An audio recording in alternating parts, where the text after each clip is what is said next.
Good morning. My name is Dan Brown. I'm the director of the School of Environmental and Forest Sciences in the College of the Environment at the University of Washington. It is my honor and privilege to welcome you all to the very first and hopefully the last virtual graduation celebration of the School of Environmental and Forest Sciences. I want to begin by acknowledging that our school sits on the land of the Coast Salish peoples, land that touches the shared waters of all tribes and bands within the Suquamish, Tulalip, and Muckleshoot nations.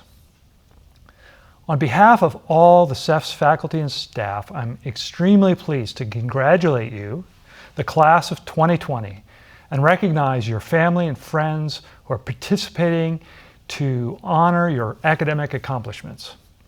While I wish we could be doing so in person, we feel it is especially important this year that we recognize the hard work of our graduates over the last few years, and particularly the challenges of the last 2 quarters have brought all of us as the public health and recent social disruptions have added weight and stress as we've sought to carry on our important work. As I reflect on the last few months, it occurs to me that the coronavirus pandemic provides a number of lessons for us that are relevant for our graduates. The first is that we are all relearning the importance of science and engineering-based decision-making when faced with social and natural processes and interactions. We can't wish away those processes and how they operate to produce good and bad outcomes, any more than we can wish the virus away. We need to understand them and manage our own affairs given the best understanding we have available. That's why scientific and engineering knowledge you've gained in your programs is so important. Second, good social and environmental outcomes like lack of disease or clean water or sustainably produced food and forest products requires that we work together across the many divisions that some might use to separate us. Rural and urban, rich and poor, white and people of color, colonial and indigenous, etc. The social and environmental challenges we face require solutions that recognize our common purpose, knit together by a shared habitation of Earth. Finally, we have learned that the virus, like many environmental assaults on human health, is disproportionately affecting communities of color and tribes. As our graduates go out to work on managing natural resources, we all need to acknowledge that until we address the disparate impacts, our efforts are not sustainable. We have a way to go on all of these counts, on getting the pandemic under control, on addressing racial inequities, and in addressing environmental sustainability. As we celebrate and honor the hard work of our students in the midst of a particularly unnerving social atmosphere, we have an opportunity for renewed hope for the future. The knowledge, skills, and passion of students graduating from the School of Environmental and Forest Sciences are needed now more than ever. As we contemplate such complex challenges as climate change, biodiversity loss, and increasing resource demands, it is these graduates who are best equipped to bring science and engineering-based decision-making to these challenges. Some of you who are graduating with graduate degrees, having completed independent research. You studied accessibility of green space and its effects on human health, the impacts of climate change on alpine meadows and marmots, the use of environmentally certified wood products in residential construction, among other topics. By developing rigorously controlled studies, experiments, interviews, field work, and literature reviews, you've made a dent in our ignorance. More importantly, perhaps, you've trained yourself to question what you think you know. I'll add a corollary to the lessons I listed earlier from the pandemic, and that is the importance of skepticism about information and the skills to test claims to truth. You have gained these skills.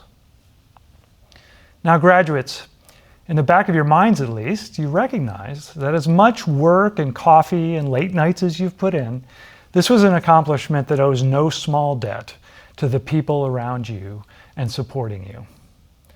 Where did that sense of curiosity about the world come from? Who was there when you needed an ear to listen or take your late night phone call about a need for a bank account infusion? Graduates, take a moment to acknowledge and thank the family and friends who have supported you. As the parent of a recent college graduate myself, I feel for the parents listening today. We parents want our graduates to learn from, but not be bound by our own worldview. We faculty want to instill our students with the skills and knowledge we've acquired, but also an openness to new ideas and collaborations. Those of us who are over 50-something want the next generation, let's face it, to think differently and solve the problems we've created. Sometimes it's hard to know when to help and when to get out of the way. Given what I've seen of this group of graduates, I'm inclined toward following their lead. The CEF's class of 2020 is indeed an impressive group. Graduating sometime between last autumn and this summer, 109 students are graduating from the school with a major in environmental science and terrestrial resource management, and 25 with a major in bioresource science and engineering. Several graduates have double majors, combining our ESRM and BSc degrees. 53 also completed UW minors for a minimum of an additional 25 credits, including minors in quantitative science, Spanish, microbiology, English, law, societies and justice, environmental studies, informatics, entrepreneurship, urban planning and development, French, marine biology, anthropology, music, Japanese, geography, and Arctic studies. Graduating with graduate degrees this year are 10 students earning the Master of Science degree, 1 with Masters of Forest Resources, and 2 with Masters of Environmental Horticulture, and 7 earning the highest academic distinction in the form of the Doctor of Philosophy. For the class of 2020, 10% of the university's undergraduate class will receive honors. In our graduating class, 10 will graduate cum laude, which means a minimum GPA of 3.73. 7 will receive magna cum laude honors with a minimum of 3.85, and 4 will receive summa cum laude honors with a 3.95 or higher GPA.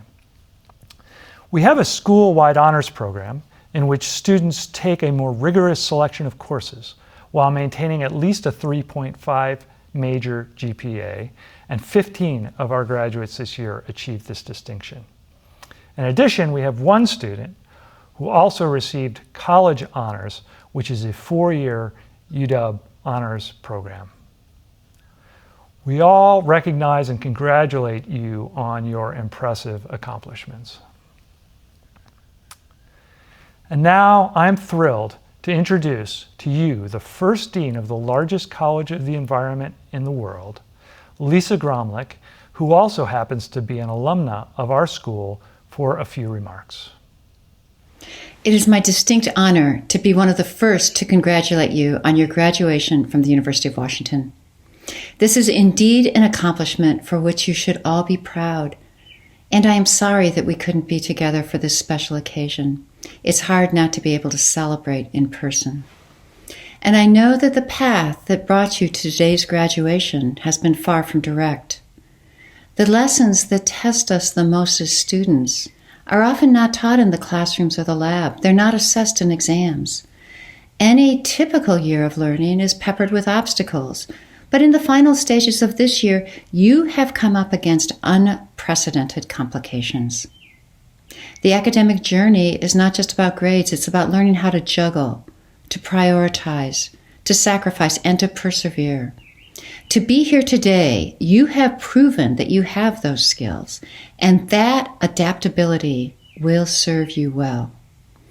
You take with you not just a degree, but a deep wellspring of life experience to draw upon as you move on in your life. Here at the University of Washington, you learned to question and think more critically. You learned the essential value of teamwork and how to build something together with your classmates. You immersed yourself in your chosen discipline, and at the end of the day, you became a leader. I can tell you that as dean, it has been inspiring to watch you grow. Thank you for giving me a front row seat. As our next leaders, you will make this world a more livable, sustainable place for all of us. And I couldn't be more hopeful about the future, knowing that you will be the people leading the charge. So what does come next? For some of you, it may be an internship or your first job. For others, the academic journey continues with grad school or professional training.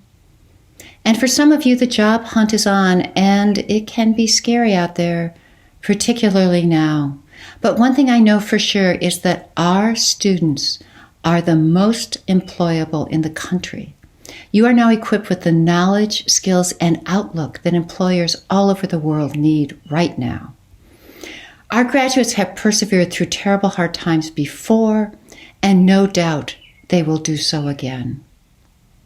But that now, more than ever, our world needs smart, kind graduates. We need you to be voices for equity, balance, and crucially, our planet. So students, in appreciation of all your efforts and talents this year, the College of the Environment is partnering with the Campus Sustainability Fund to help fund the Precious Plastics Project to help UW Recycling meet its goal of 70% waste diversion by 2020. The funding will help make a small DIY plastics recycling workshop in the Maple Hall Maker Space. 4 machines will be installed to shred, melt, compress, and mold used plastic, transforming it into new usable products such as 3D printing filaments. This project was chosen based on a recommendation from our Student Advisory Council and then voted on you, our graduating class. We believe that making this investment on your behalf serves as a fitting tribute to your role as the next generation of leaders in environmental science and decision-making. It demonstrates our shared commitment to doing as much as we can to extend our understanding of this planet and to manage its resources for all of us and for future generations. Wherever you go next, I want you to take confidence and comfort in the knowledge that the world needs you, that your smarts are precious and valuable. Stay curious, be adventuresome, stretch your limits, and be kind to yourself. You have what it takes. And know that I will still be in the front row cheering you on, always. Congratulations. I'm pleased now to introduce our keynote speaker. Michelle Connor is a distinguished CEFS alumna, having earned a BA from the Evergreen State College and an MS from what was then called the College of Forest Resources at the University of Washington, focusing on ecological restoration. In her 25-year career at Forterra, a Seattle-based nonprofit focused on sustainable land stewardship, she has worked to save keystone lands for community and environmental well-being. She has played a part in more than 400 land transactions worth $500 million and provided executive leadership in all phases of public policy, community engagement, negotiations, fundraising, and innovative finance. Highlights of her leadership include completion of successful campaign for lands on the Kitsap Peninsula in Bothell, on Maury Island, in the Mount Si Natural Area, in Tukwila, and right here in Seattle. We are proud to call Michelle Connor a third-generation Washingtonian, an alumna of the UW and CEFS. Please join me in welcoming our keynote speaker, Michelle Connor. Graduates, congratulations.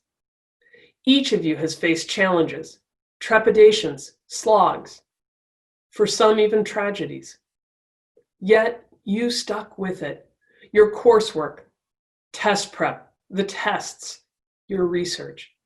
You overcame moments of self-doubt, of tedium, times when the work seemed more than you could tackle. You got it done. Here you are today, This is your moment to take all of that in. Don't forget this feeling. It will serve you well. Years ago, I graduated from your program while working part-time at Forterra, where I now serve as president and CEO. In addition to technical training while in your program, there were some broad lessons I learned that have served me well, and I believe will serve you too. At Forterra, we strive to improve community and environmental well-being by acquiring, restoring, and stewarding land of strategic significance. Forterra often takes on problems others have given up on. In our work, sometimes challenges have no immediate solution, only we don't know that when we start. Sometimes we are required to move at lightning speed, like trying to stop a lucrative development project so that 80 acres and a mile of the Sammamish River could become a Bothell City Park. When the developer abruptly bowed to public pressure and agreed to sell, we had to scramble to find $15 million of financing in less than a month. On the flip side, we worked for a decade without success, trying to persuade a Japanese-owned mining company to give up a gravel pit on Maury Island's shoreline. Refusal after refusal, disappointment after disappointment, to such an extreme that when we asked their sale price, without irony, I kid you not, they said they'd sell for $100 million cash in duffel bags. Still, Forterra and the opponents of the mine persisted because that mile of natural beach in the heart of Puget Sound was a legacy worth betting on. At Forterra, we understood our job was to hang in there in case our solutions would be welcomed. Then, at a moment when activists fighting the mine felt all hope was lost, years of strategic moves allowed us to take advantage of a flurry of opportunities, like a great wave set hitting the beach. The right leaders got into the right elected offices. A court decision confirmed the proposed mining activities were a threat to Orca. We got a high-level Japanese corporate representative to come to Seattle to meet in person and onto a yacht so he wouldn't storm out of the meeting, as almost certainly would have happened on dry land. A yacht borrowed from a guy who happened to be in town because he unexpectedly canceled his August cruise. A gorgeous August day on still water, floating in front of the property with the Seattle skyline in the distance. An impromptu phone call from Bill Ruckelshaus, then head of the Puget Sound Partnership and the founding director of the US EPA, put on speakerphone, urging the company to do the right thing. All translated by a Forterra volunteer who just happened to also be an experienced bilingual business translator. And then, with startling suddenness, a simple, okay, we'll sell, and a handshake. We then supported elected leaders who found a series of serendipitous opportunities to raise the $36 million needed to complete the purchase. Following the same pattern, for 15 years, Forterra worked to protect the 55,000-acre Teanaway Forest, just east of Cle Elum, from overharvest and development, trying without success to get into serious negotiation, trying without success to raise what would be a $90 million purchase. We never knew if the effort we were in would be the one to break through. What we did know was that the Teanaway Valley was worth every ounce of our effort. Then, just as unexpectedly as with Maury Island, our aspirations coincided with the landowner needing to exit the property due to other pressures, and our work connecting with the efforts of many others who were finalizing a grand bargain, summing up 30 years of disputes among tribal leaders, farmers, environmentalists, and developers into what's now known as the Yakima Basin Integrated Plan, resulting in the largest addition to the public lands portfolio of Washington in the last 50 years, fully funded in a single legislative session. How many iterations of the negotiations were entertained? How many tiny grants for a few $100,000 or $1 million here and there had been applied for and denied? Yet, with persistence, what will be remembered in the end is a magnificent community forest and the sparkling Teanaway River, now in recovery, with wolves roaming its fringes, just 90 minutes from Seattle. Real change comes from persistence, strategy, and the nimbleness to take advantage of opportunities when they come your way. The world needs our solutions. Commit yourself to helping solve a challenge that inspires you. Seek out others who share your concern and join forces. Always be on the lookout for a problem to solve.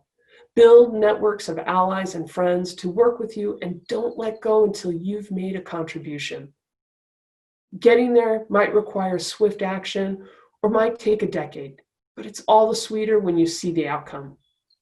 I urge you always to persist, because you never know when an effort will break loose. Although I'm savvier with age about running headfirst into walls. Now, sometimes I take a breather to walk along a barrier searching for a break, or testing handholds for a grip to climb over, or simply stepping back to observe what is going on and trying to learn from it.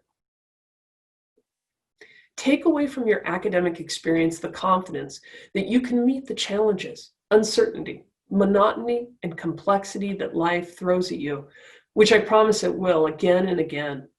Life is filled with curves in the trail, a false summit here, a gorge there. For instance, a global climate crisis, a society littered with systemic inequities, and now a pandemic. You are members of a historic graduating class, not one to be envied, but nonetheless one of privilege. What will you choose to do with this one life we each have? What difference will you choose to make? How will you treat your colleagues, your clients, your family, your work? What can your work, your research, your voice contribute towards the changes we need to make? During my time in your program, here are 3 rewards I harvested that I leave you with. First and foremost, appreciate ecosystems, the webs of relationships among creatures and physical systems, that humans as animals, like all animals, need a place to be. We each reside in a body and in a place tied to an ecosystem we rely on. That we risk our own future by not making space for others or respecting natural processes. Second, curiosity, underpinned by a willingness to be surprised and a love for the unexpected. Keep exercising your discipline of observation. You are well versed in how to form a hypothesis, collect data, analyze it, arrive at conclusions, and make recommendations for action. You have the tools not only to make our ecosystem stronger, but to tackle challenges of all kinds. Take pleasure in being able to apply these tools broadly. You'll need them. Finally, a desire to solve real-world problems. Join in with others in service to a cause. Make it your cause and commit yourself to persisting when the time is not right or others not ready, until they are. We are in a time where leadership in every corner and every sphere is needed to tackle the challenges of the climate crisis, gross systemic inequities, and the outfalls of a global pandemic. Now is your moment to look back and look ahead. What is your takeaway from your training and your research about ecosystems and about our place within them? What intrigues you? Do not underestimate the good you can achieve. Appreciate that everything you love is here because of the care and consideration of those who walked before us. We are here for a short time. What legacy do you wish to leave? That's the sweetest reward. It is now my pleasure to introduce our student speakers, who are elected by their peers to represent the graduating class. Dr. Lord Amayo was selected to represent those graduating with graduate degrees. His dissertation is titled Biodiversity, Carbon, and Chocolate Towards an Environmentally Friendly Cocoa Production System. Please join me in welcoming Lord Amayal, who will be followed by presentation of graduate degree recipients. So to God be the glory for this joyous moment and occasion. And a big thank you to SEF's leadership and my peers for this huge honor, to be the class of 2020 graduate student speaker. I wish this happened in better circumstances so we could hug ourselves and party together. We all get a rain check on that. In class of 2020, you should be proud of yourselves. We made it. All the hard work of the past 2, 4, 6 years has finally ended.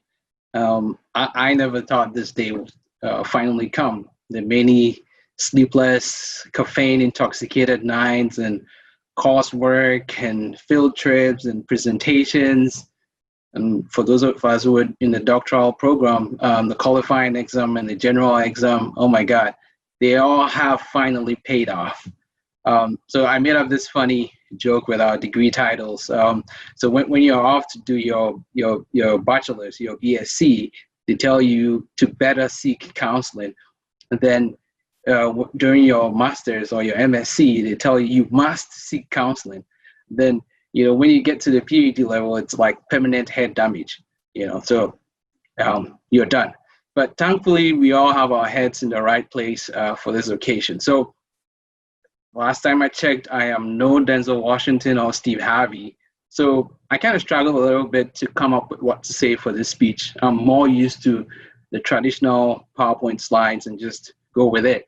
So one way I overcome those moments of struggle is to just go back and look through my family photos. So I did just that, right? So I came up with a story that I think fits perfectly for this occasion, and I titled the speech, Is This It?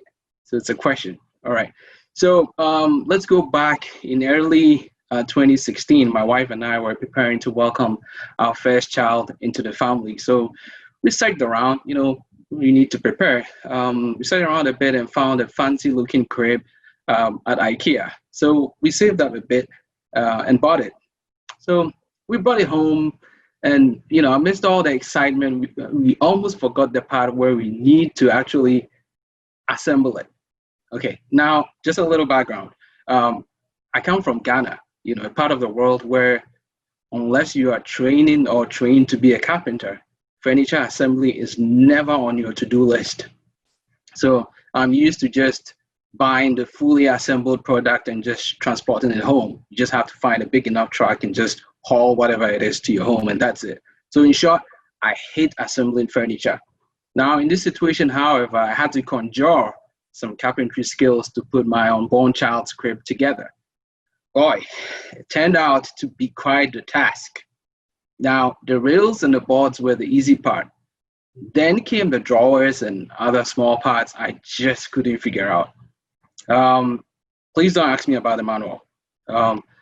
So I finally put it together and was very proud of myself. Decided to give it a little tack test, and the whole thing crumbled again, right? So in the end, I had to call in my wife, which kind of dented my pride a little bit. And I even ended up going on YouTube to figure it out. But in the end, I got it fully assembled and rock steady, I should say. So I feel we are all at that part where we have that piece of furniture in our home, which is our degree. Now we need to pull it out of its packaging and assemble it. And like my story, there are easy parts and head scratching moments, but never stop getting the pieces together. If you need to ask. If you need to take a break, do. But never stop developing or improving yourself. So to answer my question, is this it?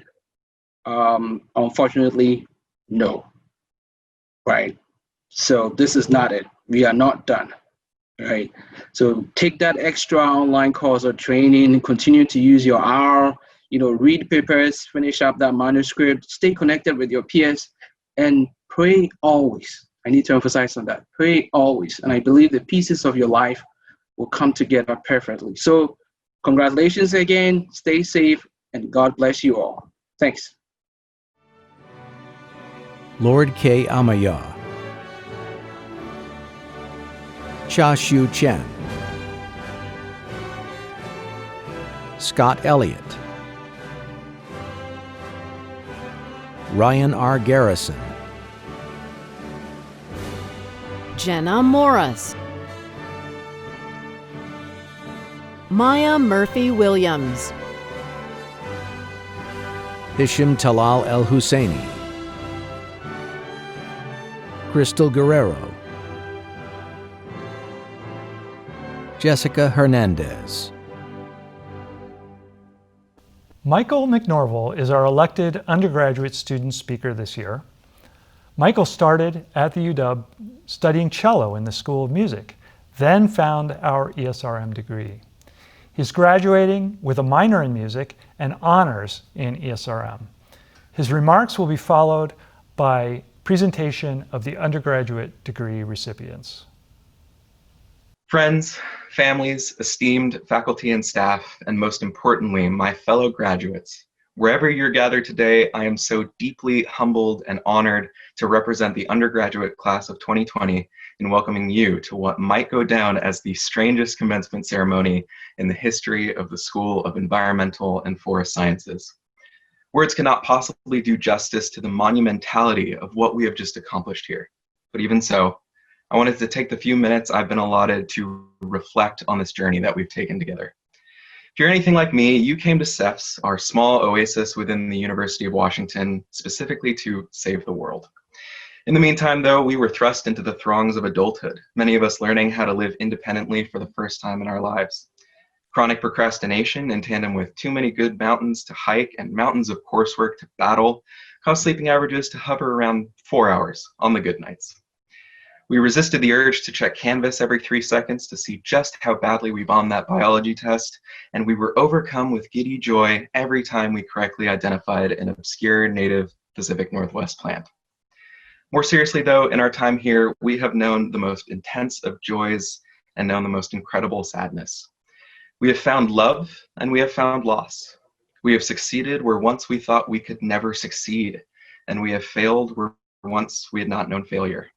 We faced down a global pandemic, forcing us to ponder, how does one study the sciences of the outside world without going outside? This is what made being a part of CEF so special, after all. Whether out in the forest or in the lab, we got dirty. We felt the soil against our fingers and the breeze against our faces as we soaked in the infinite knowledge the natural world has to offer us. We got to know our world intimately, and this is how we were going to save it. I want to tell you a story that stands out during my time in CEFS. In my sophomore year, I enrolled in a course in our department entitled Society and Sustainable Environments. Our instructor, Professor Peter Kahn, had us do an exercise using the classroom, which hopefully y'all remember what a classroom looks like, as representing a spectrum, the front of the classroom meaning strongly agree and the back strongly disagree, posed us a question and we had to respond. We are doing enough to achieve sustainability. Right, okay, not a heavily weighted or esoteric question at all. So I pondered, and after a few moments, navigated my way to the very front of the classroom, strongly agree. And when I arrived, I found that I was alone. My peers had spread out over a good chunk of the room, but most had fallen towards the back half, neutral to strong disagreement. Professor Kahn had a number of folks explain why they felt as though we needed to do more to achieve sustainability. And I watched as, one by one, my classmates described their viewpoints so eloquently, spanning issues of forest management, environmental justice, wildlife habitat, aquatic health, and beyond. Inevitably, Professor Kahn posed the question to me, the lone individual next to the chalkboard, bright-eyed, bushy-tailed, foolishly content with the present state of environmental affairs. Why do you strongly agree, Michael? For me, the answer was really simple. As I nodded my head towards the opposite side of the classroom, at the many pairs of eyes staring at me puzzled, I responded, it's because of them. The fact that so many people were on the other side of the classroom with the intelligence to articulate where we might be going wrong and with the drive and ability to perhaps do something more effectual for the planet, that is why I stood where I stood. I just spent the last 5 minutes, or thinking even more broadly, I've spent the last 4 years getting to meet the most incredible people, listening to their stories of where they come from, their passions, their concerns for this earth that we all love so dearly. We know we can do it better. And CEFS has given us the tools to know how to do it better. To further environmental science in a way that will make you, our loving and supportive family, friends, and teachers, and future generations to come, proud. There's more work to be done, but we are enough to get there. So, class of 2020, whether we like it or not, our work here is done. Frankly, I'm as nervous and excited as you all are for what lies ahead. If the current COVID conundrum has taught us anything, it is the sheer uncertainty of life. Like college, these next chapters will be a mixture of successes and failures, clarity and confusion, the awesome and the awful. And even so, we will keep trying to achieve all we desire to achieve and come out the other side. That, my friends, is the beautiful brilliance of life. So to my fellow graduates and to the CEFS community, thank you. Thank you all for being awesome and beautiful and brilliant and making these last few years the greatest experience of my life. There is no group of people that I'd be as honored to culminate my journey here with. Class of 2020, our work here is done. Now let's go save the world. Thank you. Zachary Ray Allen, Caitlin August Allen, Marissa Grace Allison, Morena Alenka Anderson,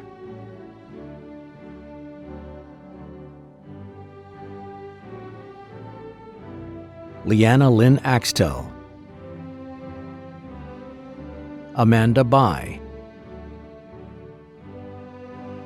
Henry Joseph Bates, William Gage Baxter, Victor Besseril,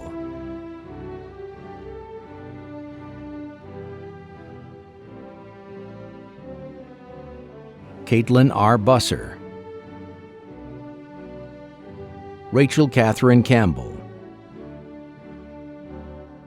James Slaughter Carpenter, Brian David Chan, Madeline Diane Cook, Kay-Lee Den, Yen Dang, Kyle Ibanez Divanadera, Megan Renee Ellis, Michael Lewis Earlywine, Sophie Margaret Feathers, Corrine Leslie Gardner Davis, Rosario Gile, Madeline Erica Hallett, Drew Christine Harmon, Thomas Franklin Hayashi, Molly Teresa Henling, Liliane Fermina Hernandez, Thomas John Herman, Ashley Grace Hillis, Evan Hoffman, Taylor A. Hubbard, Hayden Jeffrey Johnson, Alexandria Kayla Johnson, Lara Casey Jones,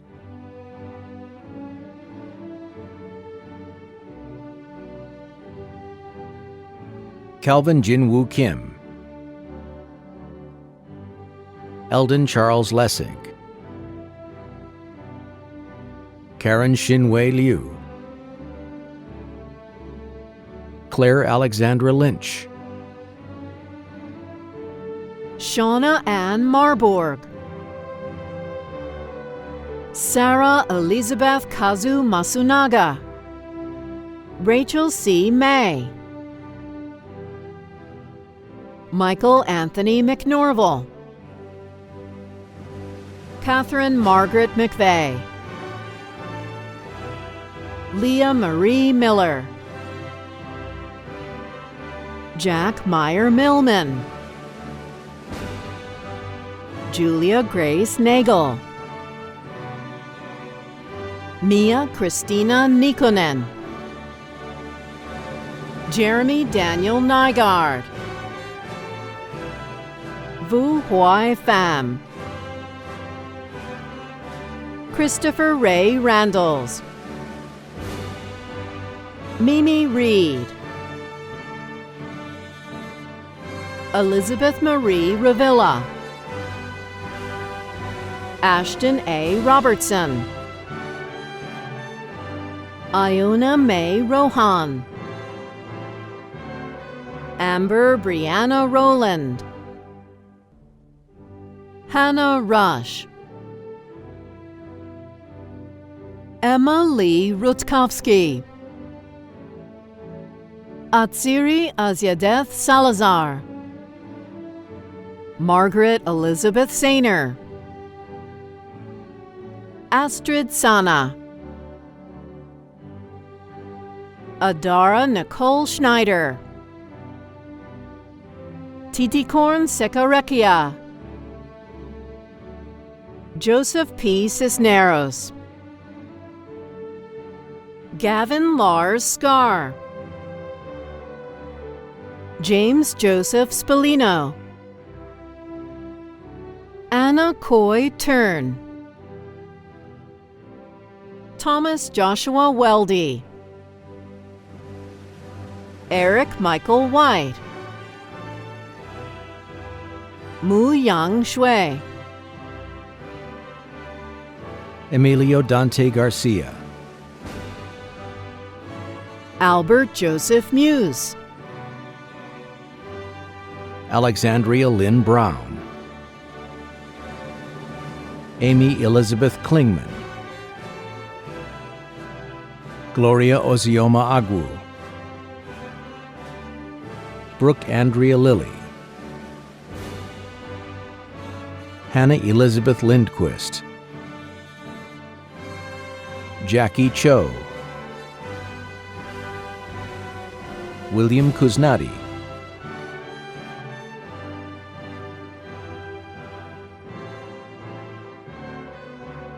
Andrew Dean Wesson.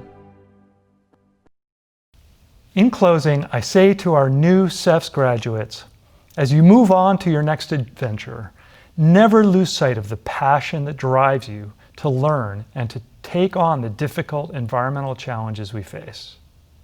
Never lose hope. Never forget the people who support and have supported you in your life and work, but also never stop questioning the way things have been and looking for solutions to both new and long-standing problems. And whatever you do, never forget your family back at CEFS and the University of Washington. We want what you've learned to be useful to you and at the same time encourage you to build new knowledge and solutions for the future.